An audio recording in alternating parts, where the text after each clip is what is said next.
campo histórico, en las afueras del Canal 9, viste que siempre te tenemos acá en el estudio, sí.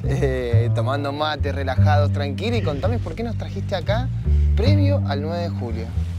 Bueno, porque nosotros tenemos como una construcción escolar de que la independencia solamente se trata de una firma de un acta, si bien es clave importante, ¿no? Porque ahí hay una modificación jurídica, pero acá sucede la acción, ¿no? Acá es donde se entierran en el barro un poco, ¿no? Acá es donde se pelea la independencia. Eso que nosotros muchas veces pensamos que fue algo sencillo, que fue ponerse de acuerdo. Bueno, no fue tan así de ninguna manera. Y este lugar es un poco el que va a sostener o va a luchar por esta independencia, ¿no? Ni más ni menos. Desde acá pensemos que desde este lugar, que lo tenemos tan a mano, cerca, ¿no? Y a veces no es tan conocido por todo el mundo, de acá se conformó el ejército que liberó los pueblos de América, ¿no? Ni más ni menos. Desde este lugar podríamos decir que tiene una importancia, ni siquiera es mendocina, ni cuyana, ni argentina. Claro. Es para América toda, ¿no? Contame este interesante vínculo entre San Martín y la Casa de Tucumán, 9 de julio, independencia. Bueno, acá hay varios temas, ¿no? Hay varios.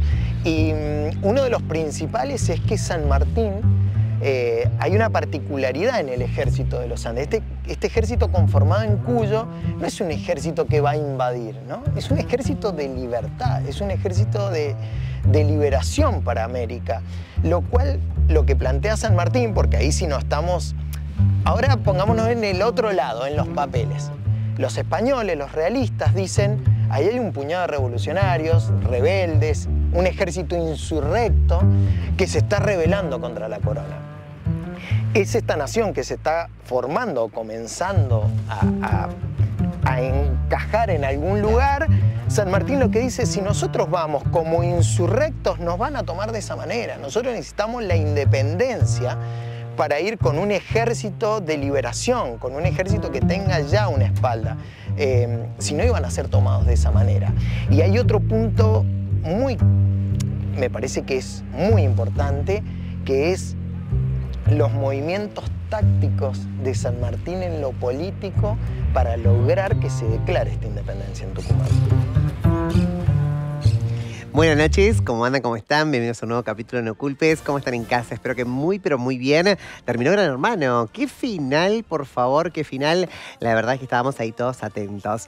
Dicho esto, martes 9 de julio, ¿sí? Día de la Independencia.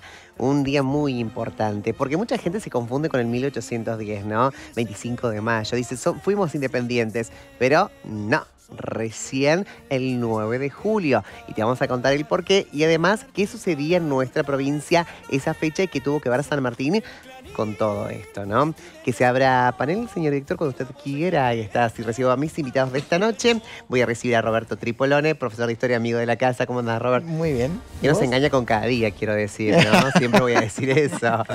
Que nos engaña, es como compartido con cada día, voy a decirlo mejor, así, ¿no? Sí, yo estoy. Cuando se trata de hablar de historia y que la gente conozca, ahí estoy. Sí, acá me dice el producto también, en Choco, en Replay, ahí en todos lados, ¿no? Es verdad.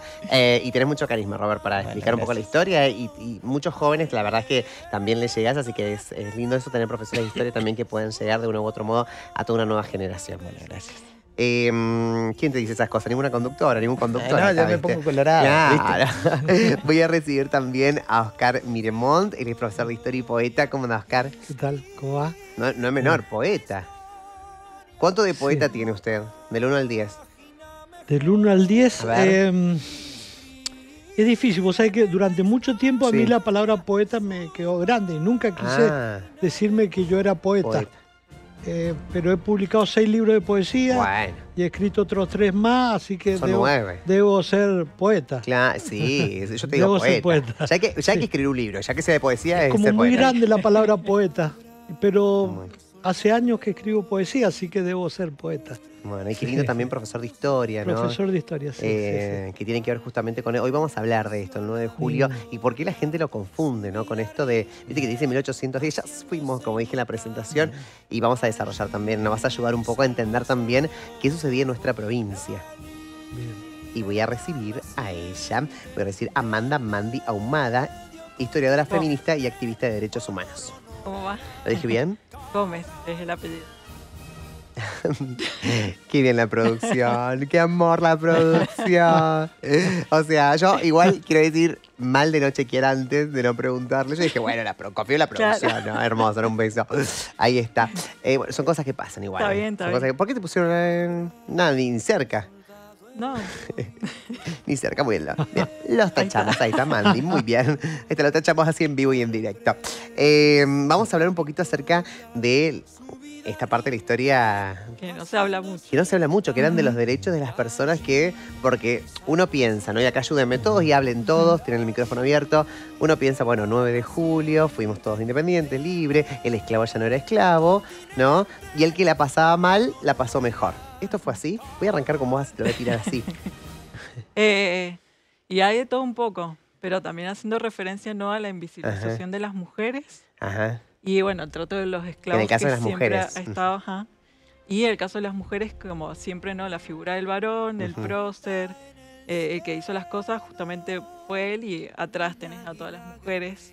También algunas silenciadas, otras que tuvieron posibilidades de dejar algún registro escrito, digamos, ya cuando tenemos más en temas, como la figura de Mariquita Sánchez de Thompson, por ejemplo, en lo que fue la gesta independentista, ¿no? Desde, incluso antes de la Revolución, ya después de la independencia también su figura va a ser muy predominante en nuestra historia, y por ahí se cree que, bueno, en la casa de Mariquita Sánchez se tocó el himno y listo. Y nada más. Hasta ahí, te voy a poner el freno, Dale. Porque voy a hacer como esto una historia de un reel de Instagram, ¿viste? Voy a arrancar con lo picante, ahí, ¿no? Que dice, ojo, las mujeres también estaban visibles. ¿Y por qué no se las nombra tanto? Bueno, tenemos un segundo informe especial y luego vamos a desarrollar de lleno con vos, pero me voy a ti, Roberto, ¿no? Me voy a ti, Roberto. ¿Cómo me gusta la historia igual, eh? Me encanta darle ese toque de show a la historia, ¿viste? Que es importante. 9 de julio, ¿sí? Diferenciémelo con el 1810. Bueno, acá es complejo para decirlo rápido, pero voy a intentar desimplificarlo un poco. Nosotros tenemos, en 1810, es un proceso autonomista, ¿no? Es como, todavía hay demasiadas ideas flotando. ¿Cuáles serían estas ideas? Es, bueno, le respondemos al rey, pero no a la metrópoli. Bueno, hay varias dudas en este caso, por eso nosotros decimos en 1810 es como un grito de autonomía. Sin embargo, ya en 1816, que nos demoramos bastante y esto un poco nos manda al frente, como, o lo sucedido, ¿no? Porque decimos, bueno, si fue tan radicalizado ese 1810, esa revolución, ¿por qué ya no hubo un proceso o intención de declarar la independencia? Sino demoró 6 años más. Sin embargo, el 9 de julio, sí, ya ahí hay una transformación, ¿no? Porque ahí es, bueno, ya no. Ahora sí tenemos un acta, acá jurídicamente tenemos un respaldo y ya no dependemos de nadie o no queremos depender de nadie. Un poco... ya somos un poco Argentina independiente. Claro, y bueno, ahí ya vamos a ir un poco, pero Provincias Unidas. Claro, todavía no. Ni siquiera Argentina. Claro. Claro, de hecho es un acta que tiene miles de silencio y todo, que ya lo vamos a ir desarrollando, pero como esa primer gran diferencia, podríamos decir, es una de nuestras grandes fechas, pero es por esto mismo, es porque y hay un contexto que necesariamente tiene que suceder porque hay una necesidad bélica, ¿no? En 1808 nosotros sabemos que Napoleón ha avanzado en España, que ellos, en los libros, cuando nosotros estudiamos la historia en el viejo continente, ellos también le llaman la guerra de independencia. Si no, tienen dos miradas muy diferentes. Para ellos tiene una mirada muy positiva esa palabra y para cuando hablan de nosotros es como muy negativa, ¿no? Bien. Entonces, pero las primeras grandes diferencias serían listo, ya no estamos más con esta gente. Bien. No queremos estar con esta gente, ¿no? Bien. Un poco asustados también por Napoleón, ¿no? En esto de... Claro, porque ya...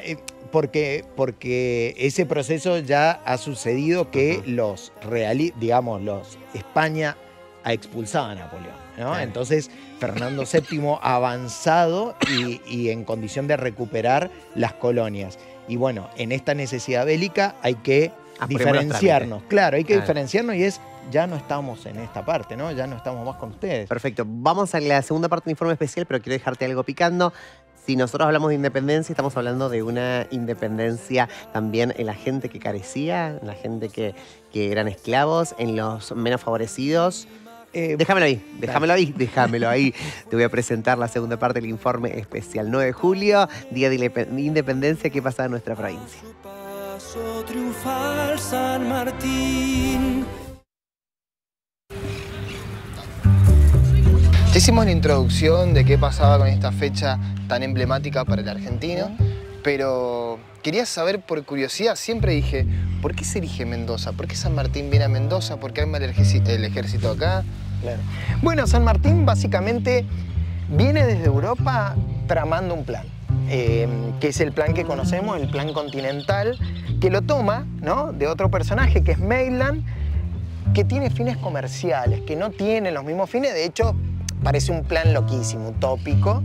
San Martín lo va a tomar bastante en serio y dice, ¿por qué no? ¿Por qué no? Entonces, él ya llegando al Río de la Plata, después de la batalla de San Lorenzo, lo mandan a reemplazar a Belgrano el ejército del norte y con toda la información que empieza a recaudar, con la distancia y todo, porque recordemos que el objetivo siempre es romper con el bastión de Lima, ¿no? Los realistas se han hecho fuerte en Lima, con eso hay que terminar.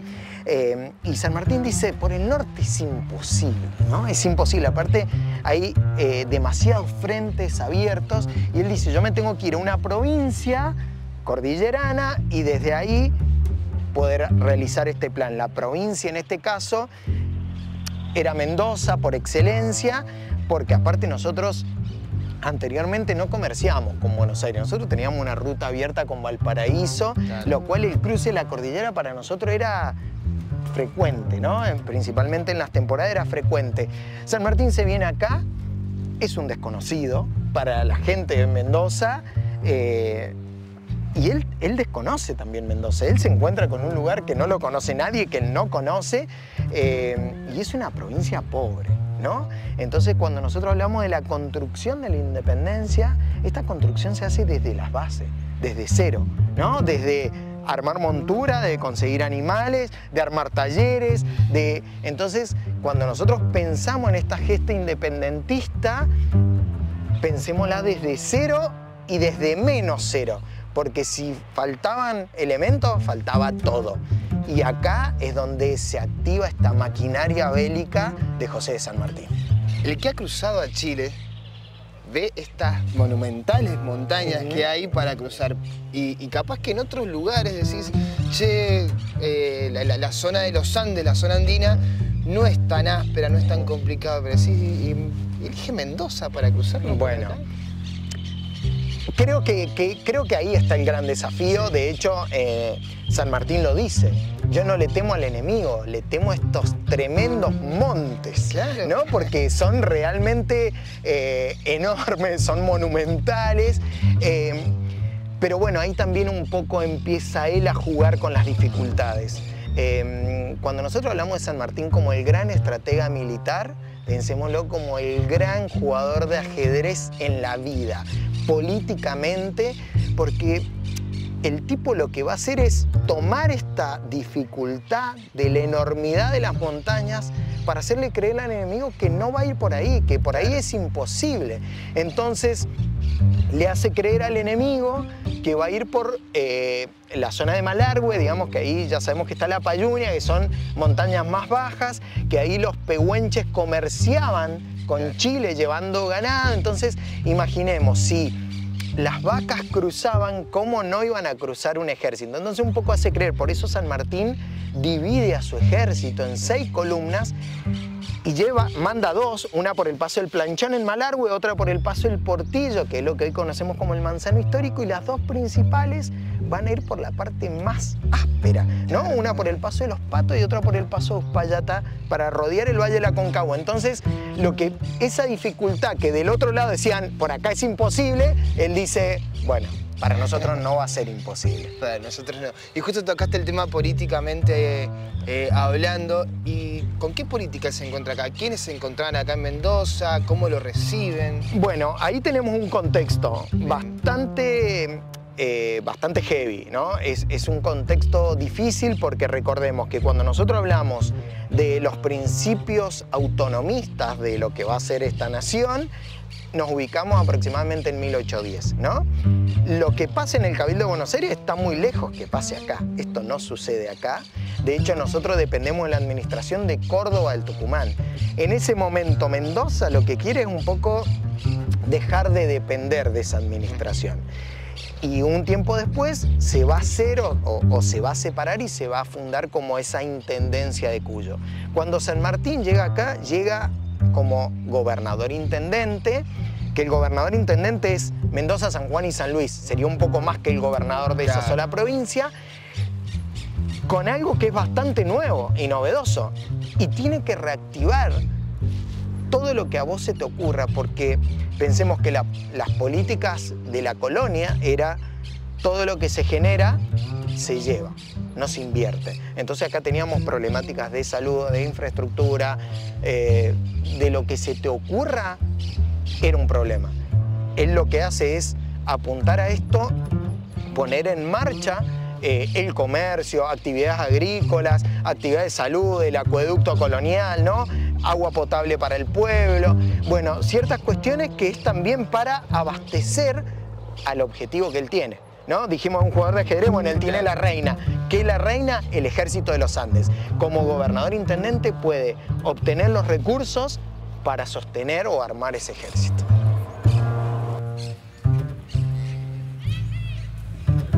Muy bien, qué completo esto, muy bien. Robert, te quería hacer la siguiente... ¿Cómo? Excelente. Excelente, es que se tiene una cancha. Es buenísimo, sí.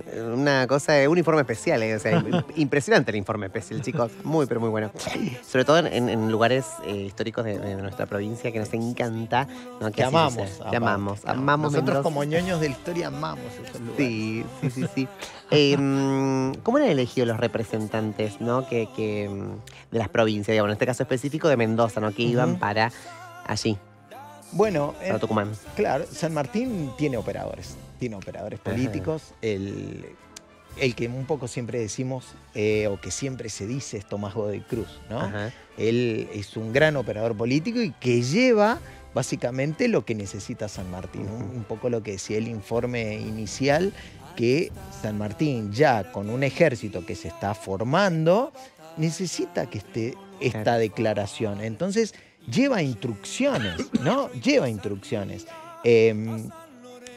Y apura estas instrucciones y de hecho después cuando se declara la independencia también las critica San Martín, ¿no? Porque faltan elementos y dice, faltan los justos motivos, porque él encuentra muchos faltantes en esa declaratoria, ¿no? Pero bueno, lo principal es que él necesita esto, necesita una declaración de independencia que se había venido pateando hace rato. De hecho, bueno, acá estamos todos amantes de la historia, todos colegas. Todos pueden hablar y interrumpir cuando quieran, chicos, les digo. O sea, acá, sí, por favor. Y por ejemplo, cuando nosotros estudiamos estos procesos, posiblemente el momento más radicalizado de este proceso puede ser la famosa Asamblea del año 13, que ahí está siempre como punto, ¿no? Como punto clave, uno de los más importantes, cuando empieza la libertad de vientre, que seguramente ahora ya lo vamos a charlar un poco sobre el tema de la esclavitud. Y ahí tampoco sucede, ¿no? Suceden grandes cambios, pero tampoco sucede. Entonces, esto se viene dilatando. Lo que un poco plantea San Martín con estos operadores que manda es, viejo, hay que declarar, ¿no? Hay que declarar la independencia. Esto no se puede estirar más. Bueno, de hecho sucede. Con estos silencios, con esta crítica que nosotros la hacemos posterior y que la hacemos siempre del lado de estudio, ¿no? Porque nos sorprenden ciertas cuestiones. Entonces, nada, como ñoños que somos, las criticamos, pero las criticamos con... Texto a nivel América Latina, porque justamente era todo un movimiento independentista que ya se venía trabajando incluso después de las repercusiones de la independencia de Estados Unidos, ¿no? En 1776. Y justamente hay muchos de estos americanos que van a Europa y se reúnen ahí, sobre todo en Inglaterra. Entonces tenemos un Francisco de Miranda, un Simón Bolívar, representante también Vizcardo Guzmán. Entonces empiezan con estas ideas y después San Martín también se involucra, digamos, en ese movimiento y por eso hace la gesta libertadora, que era liberar a Chile, liberar a Perú, ¿sí? Y sacar a los realistas, básicamente, porque él también se había formado en el ejército español, ¿no? Cuando él se va de vuelta a España con el padre, adquiere todas esas herramientas que después justamente le van a servir en ese momento.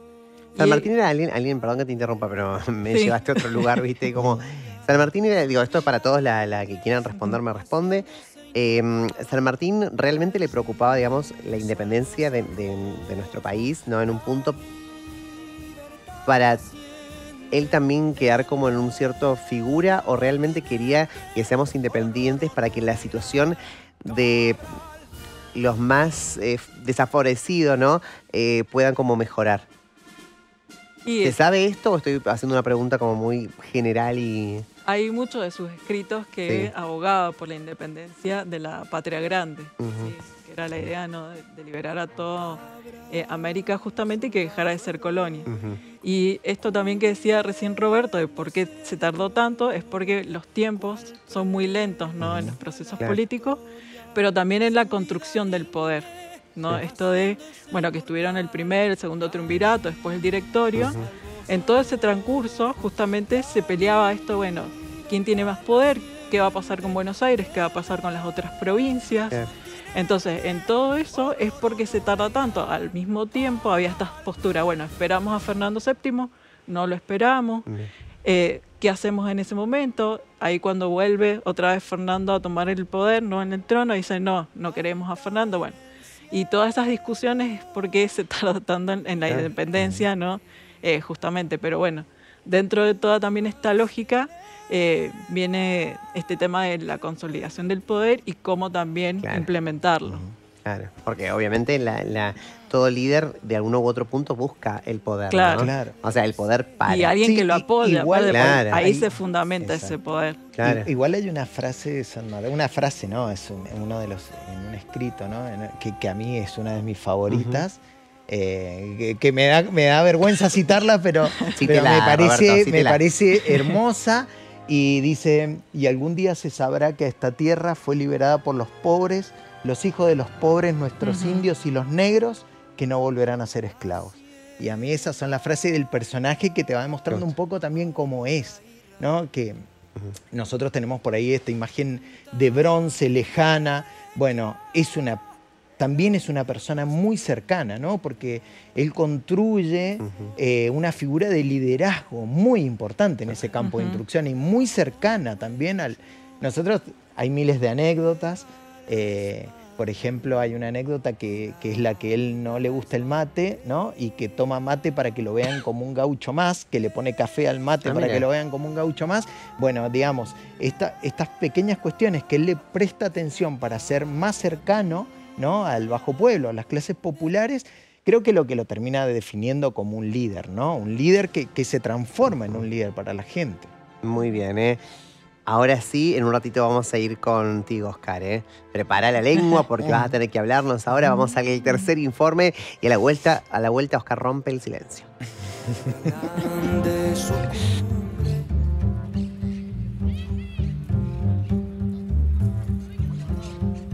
Bueno, Robert, contame ahora dónde estamos parando y estoy viendo la moda de época. Sí, claramente. Bueno, estos son algunos de los tantos uniformes que usó el Ejército de los Andes, ¿no? Mira, nosotros tenemos, por ejemplo, este que no es tan conocido, de color verde. Sí, poco visto. Sí, poco visto, pero es la Guardia Personal de José de San Martín. Son los cazadores a caballo.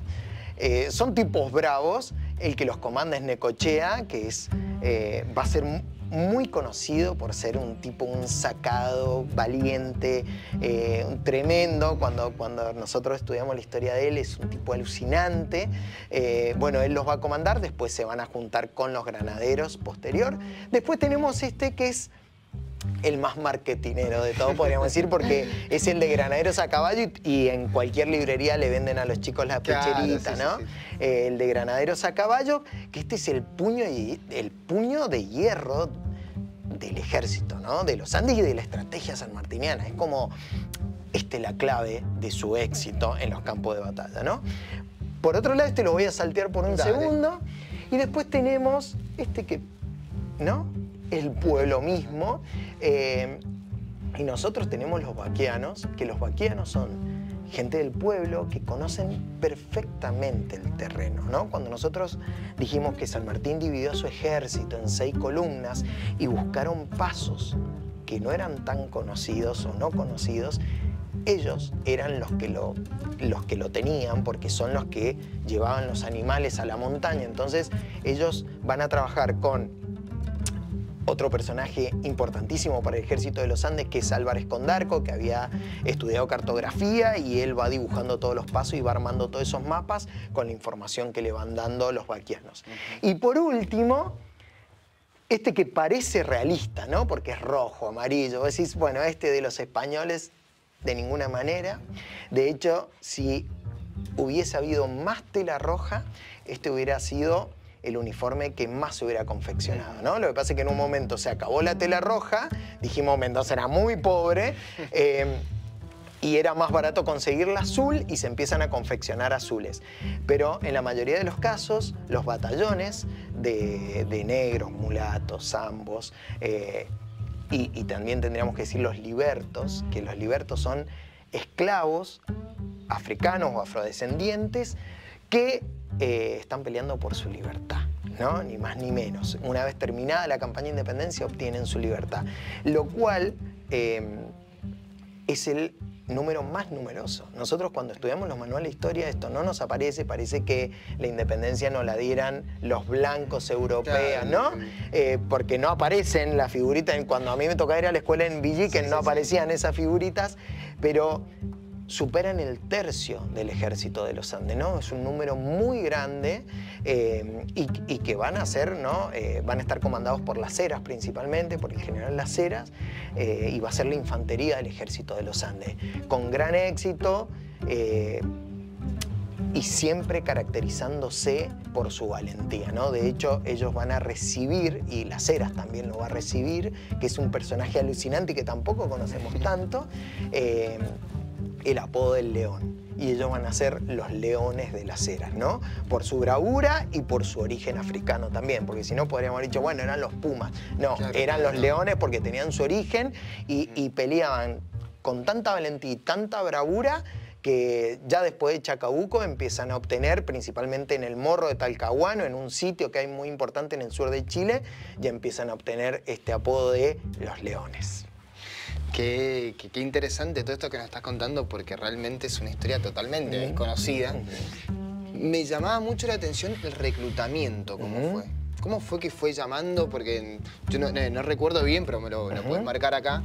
Si el afrodescendiente era esclavo, de quién era esclavo, ¿cómo hacían para llamarlo? Porque no era fácil sacarlo de un lugar a otro. No, porque inicialmente lo que se empieza a reclutar, ¿no? Hay que reclutarlo. Mendoza no tiene ejército. Esto es importante.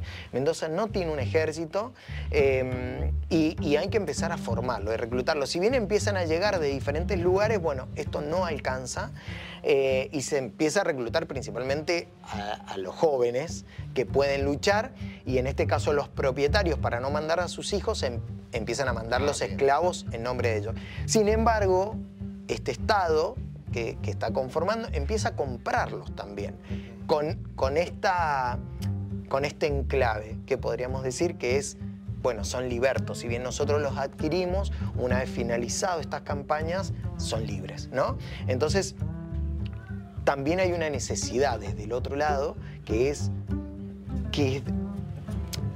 un lugar, entrando al ejército, es un lugar que les puede permitir obtener su libertad, lo cual muchos de ellos quieren entrar a los ejércitos, ¿no? Entonces, que esto no es poca cosa, digamos, tiene un objetivo, pero ellos buscan este lugar. Y dentro del ejército también van a pasar cuestiones que son interesantes, porque en el ejército de los Andes, como en la mayoría de los casos no saben leer, se les enseña, empieza un proceso de enseñanza. Y no solo esto, sino los que saben leer y escribir también, como eran tan numerosos, empiezan a ser nombrados como cabos y sargentos.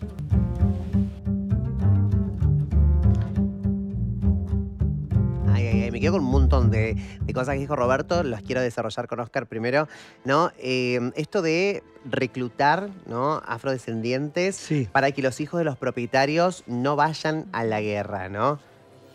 Esto de reclutar, ¿era así de fácil? O sea... No, yo tengo como otra mirada. Ah, me gustó. Que se arme el debate. Bien. Primero hay una historia silenciada. Yo fui profesor de historia, soy profesor de historia, sí, por la Universidad Nacional de Cuyo, y nunca pude estudiar la esclavitud dentro de la universidad. En toda la carrera no se estudia, no se conoce, no se considera la historia de la negritud en la Facultad de Filosofía y Letras. De hecho, eran muchos.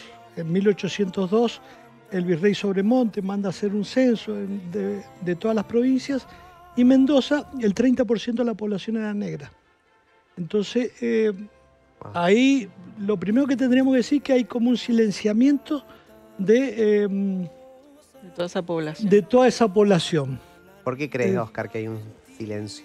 ¿Le convenía una clase? ¿Le convenía la historia que no se hable de ello? Por supuesto, por supuesto. Eran mano de obra. Mano de obra que no era considerada del todo humana.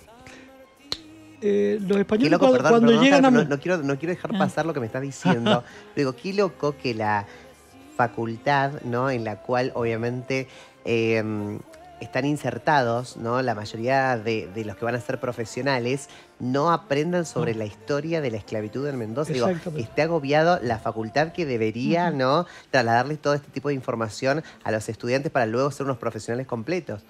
Esto es sin crítica a nadie. Digo, me asombra lo que me estás diciendo, porque justamente no lo puedo creer. Sí. Tengo el título de profesor universitario en historia sin haber estudiado nunca la esclavitud negra en Mendoza. ¡Wow! ¡Qué fuerte! Siendo que en Argentina fue mucho y muy fuerte. Y desde 1591 ya el convento de Santo Domingo compra un negro para... No era precisamente para enseñarle catequesis, ¿no? Claro, los huarpes, que eran la mano de obra, sí, se los llevan a todos a Santiago, sí, empiezan a desaparecer, y 50 años después de fundada Mendoza, en 1511, los españoles mandan una carta al rey pidiéndole que deje entrar esclavos negros porque no hay quien limpie las acequias. Y si las acequias no se limpian, las chacras no funcionan. Y el español no estaba para eso. Entonces se permite desde el Reino de España la entrada de los esclavos. La independencia no fue libertad para los negros. No, absolutamente no lo fue. Es más, recién la libertad se da para los negros con la Constitución de 1853. Tan es así que el Estado mendocino compra a los hombres de dinero los últimos negros esclavos de Mendoza, en 1853, casi 40 años después de 1816. Había habido un decreto, el decreto de la Asamblea del año 13, que decían que los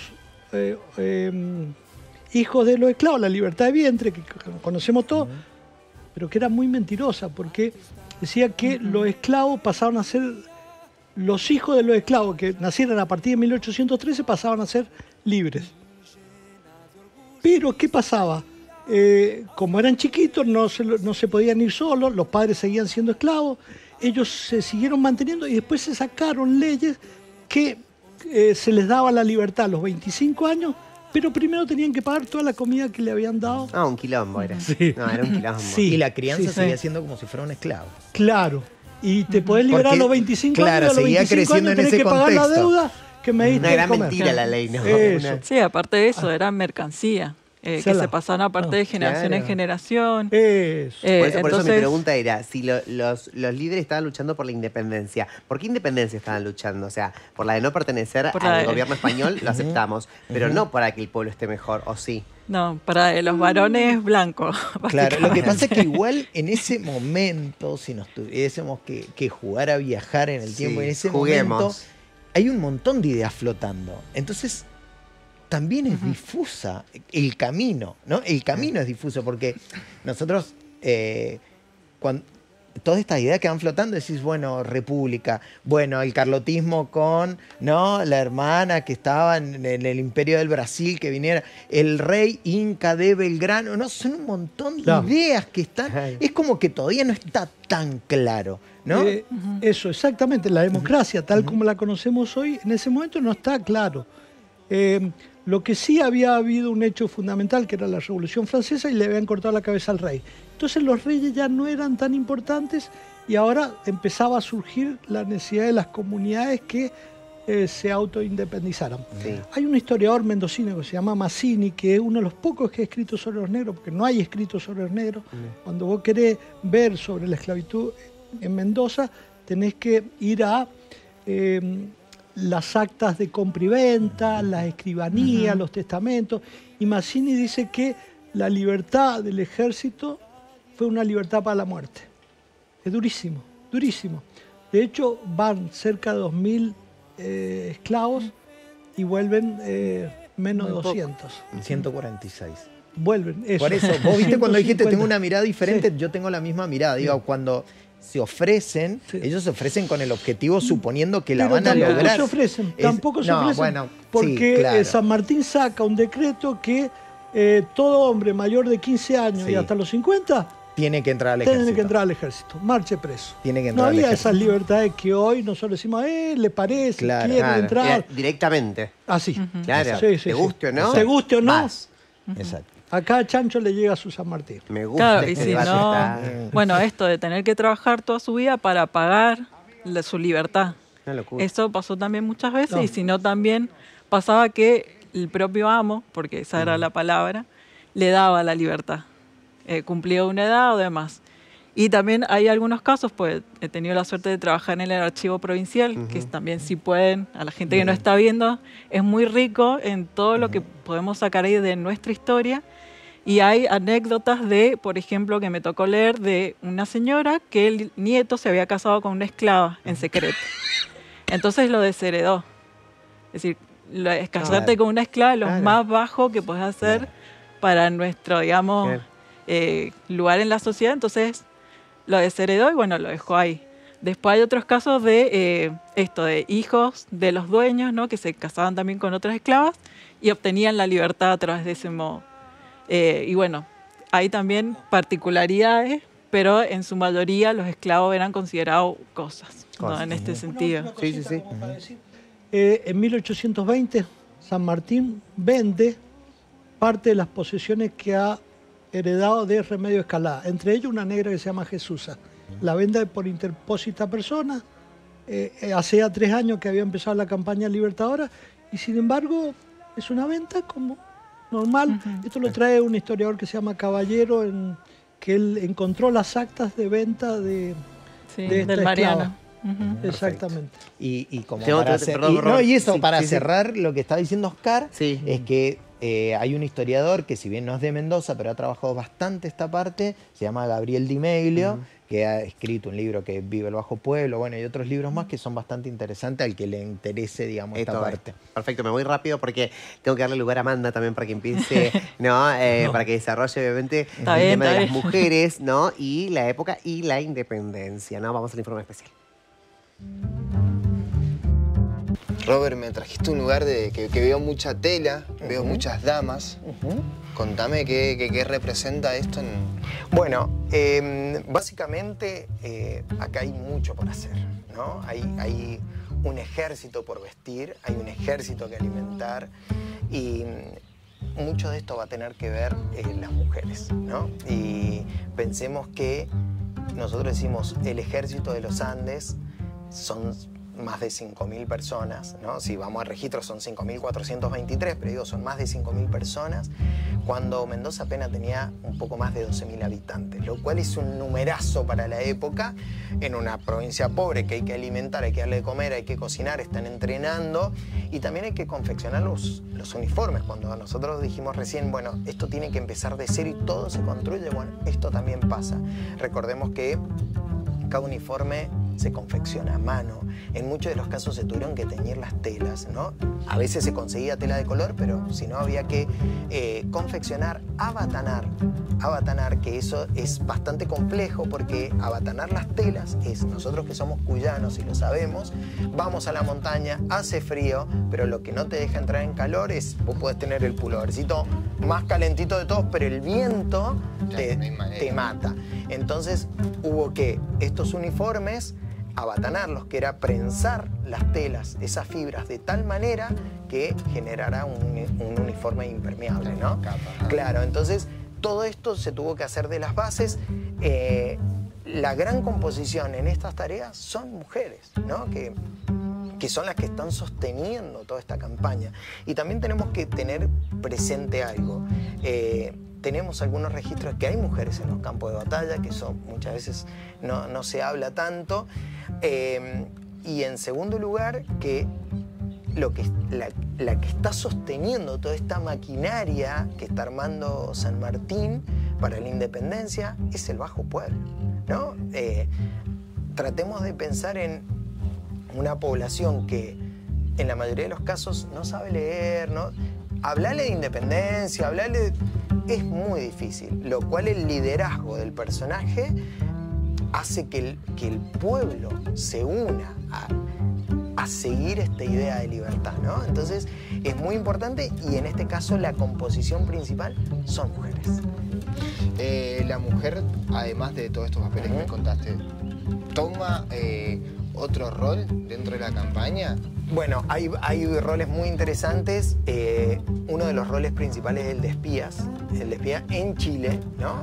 En Chile esto es muy importante esto, porque cuando nosotros hablamos de San Martín y estos movimientos de ajedrez para llegar a Chile y es muy importante la información que se obtiene, ¿no? Entonces, en diferentes círculos, incluso de la élite, ahí hay espías mujeres que envían esta información, y esto es muy interesante. Algunas de ellas van a ser descubiertas, ¿no? Y van a tener un final trágico, pero bueno, esta información que pueden entregar va a ser clave para el éxito posterior en la campaña antes de llegar, ¿no? Por eso esto de la división, de saber qué cantidad de soldados, de saber, bueno, de tener datos fácticos. Fundamentales las mujeres, ¿no? En lo que tiene que ver con esta independencia, libertad, pero también me imagino en ese momento que te dicen, vas a ser libre, vamos a ser libre, vamos a luchar, qué lindo, voy a ser libre. Y bueno, después nos encontramos una realidad que... Bueno, que no era tan así. Que no era tan así, claro. Sobre todo para las mujeres que no dependían siempre de un varón. Claro. Y bueno, en ese momento también, que siempre se asocia, ¿no?, de esto de, bueno, las tareas domésticas, la tarea de cuidado, que muchas sí estuvieron en campos de batalla, que fueron en su mayoría enfermeras, ¿no?, en ese momento. Hay algunas que sí iban a distinguirse, como la muy conocida Juana Zurduy, ¿no?, en las batallas del norte. También tenemos a María Remedios del Valle, que va a participar en las invasiones inglesas y después también en diferentes batallas con Manuel Belgrano. Y también la figura de Macacha Güemes, que fue la hermana de Martín Miguel de Güemes, allá en Salta. Fundamental su rol. Estaban a la par, ¿sí? Entonces cuando no estaba Martín, ella asumía, digamos, la posta para decirle, y incluso ella fue una de las, digamos, causantes que logró que se firmara la independencia. Wow. Que por ahí esto no se sabe, pero era muy diplomática, ¿no?, en esto de, bueno, con los diputados, con representantes de las diferentes provincias en ese momento, mandó, digamos, a algunos representantes por Salta y le dijo, tienen que firmar la independencia. De ahí se firma. Por ahí este papel de Macacha, mira, un carácter muy Macacha, poco conocido. Sí. Y bueno, incluso, me firman, dijo Macacha. Claro, con su hermano formaron el batallón de los infernales, ¿no? Era bastante también con mucho carácter. Y esto también remarcando que muchas de estas mujeres, sí, que eran con este carácter fuerte y demás, también pertenecían a clases altas. Entonces tenían una formación, tenían redes de contacto, y también la figura de Mariquita Sánchez, que justamente en las tertulias, ¿no?, en ese momento, que eran las reuniones en casa, se hacían estas discusiones políticas, qué tipo de país, ¿no?, entre comillas, se va a querer, quiénes están enfrentados, qué había que resolver. Esto, ¿no?, que mencionaba recién Roberto, de las espías también. Muchas veces se dice, bueno, que los abanicos en tal o cual posición significaba un mensaje para mandar. Después, más adelante, más cerca ya de 1830 finales, los peinetones también representaban una posición política. Entonces, bueno, todas estas cosas que por ahí tenemos o tenían las mujeres en ese momento van a ser fundamentales. Y en esto, bueno, Mariquita también, ese papel que ella va a tener justamente de estar ahí en la cocina, por así decirlo, va a ser también fundamental. Incluso, bueno, después tiene un breve exilio en la época de Rosas, y después cuando vuelve sigue con esta gesta de decir, bueno, queremos este país de esta manera, pero digamos esa figura política que también abogaba por los derechos de las mujeres, porque eran muy pocas las que podían llegar a esa situación. Entonces, bueno, cómo también las mujeres pueden empezar a acceder, digamos, a esos lugares. Y bueno, una de las, digamos, ramas fundamentales es la educación. Entonces, que por lo menos supieran leer y escribir. Era un poco lo que dicen, digamos, en el informe. Digo, la mayoría no sabía escribir, no sabía leer, no sabía lo que cuando se referían a libertad. Decía, bueno, la verdad que voy a, no sé, voy a dejar de hacer esto, o voy a cobrar más, o no sé, o voy a tener dinero por lo que hago. Andás a saber qué se le ocurría a las mujeres de la ignorancia. Y las que podían, ahí yo te digo, las que podían acceder justamente eran las de clase alta, que tenían alguna posibilidad de tener algún tutor particular o de viajar a Europa. Entonces, bueno, siempre como esa diferencia que ha existido, e incluso siguió existiendo a principios del siglo XX, y es una gran lucha también en relación a los derechos en las mujeres y cuanto también a su participación en el espacio público, que generalmente era conocido como, bueno, el espacio de los varones. Pero bueno, ahí estuvieron también las mujeres en ese aspecto. Me encanta que lo hayas dicho pero tan bien y desarrollado. Siento que nos falta poco tiempo para todo esto. A ver. Dos cositas. Sí, Oscar. En el ejército había lo que se llamaba fortineras. Sí. Mujeres que seguían al ejército, hermanas, madres, prostitutas. Y lo otro que quiero decir es que algo que no lo hice en los libros, pero yo me imagino. Cada uno ve la realidad, depende del sillón que esté sentado. Bien. No es lo mismo verlo desde ahí que desde acá. Total. Y nosotros decimos, qué grande San Martín, qué buena la independencia. Pero el dolor de las madres que perdieron a sus hijos, que perdieron a sus maridos, que perdieron a sus novios, Mendoza se ha construido sobre el dolor, porque no debe haber sido fácil para las mujeres saber que su hijo se iba y que no lo iban a ver más.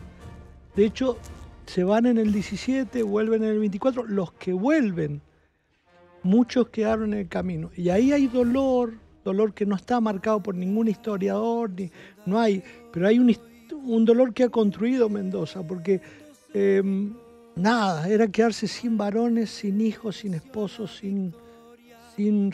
no sin referente, pero para mí esta parte nunca está contada, suficientemente contada del sufrimiento que hemos pasado, porque fue sufrimiento también la libertad. Ay, Oscar, qué interesante, me lo tirás al final. Y yo digo, por eso es un poeta, ¿viste? Porque tiene esa sensibilidad que lo saca de lo científico y que lo piensas desde otro lugar. ¿Qué hacemos ahora? Decimos, no tengo tiempo ni para estirar. Quiero volver a invitar a este grupo. O sea, amé este grupo, quiero decir, no, en serio, se lo estoy diciendo. Amé este grupo, lo que me han hecho reflexionar, razonar en este tiempo. O sea, me imagino toda la gente que nos miró en este momento. Este es un programa que lo deben ver las escuelas. O sea, realmente no porque uno esté acá conduciendo, pero realmente desde el informe especial hasta lo que se está hablando acá lo deberían ver las escuelas. Este programa. Así que bueno, invitamos a todos a nuestro canal de YouTube, Canal 9 Televida Mendoza, que ahí está. Gracias, muchísimas gracias a todos los que están acá. Muchísimas gracias a la Municipalidad de Las Heras, sí, porque por habilitarnos el campo histórico, un lugar tan histórico para nuestra querida Mendoza. También aprovecho, muchas gracias a Busto por este make-up increíble que me encantó. Así que un beso gigante, te quiero. Gracias por acompañarnos. Nos vemos el próximo sábado 23:30 en la pantalla de Canal 9 Televida. Que cierres hermoso este fin de semana y lo arranques tremendo. Chao.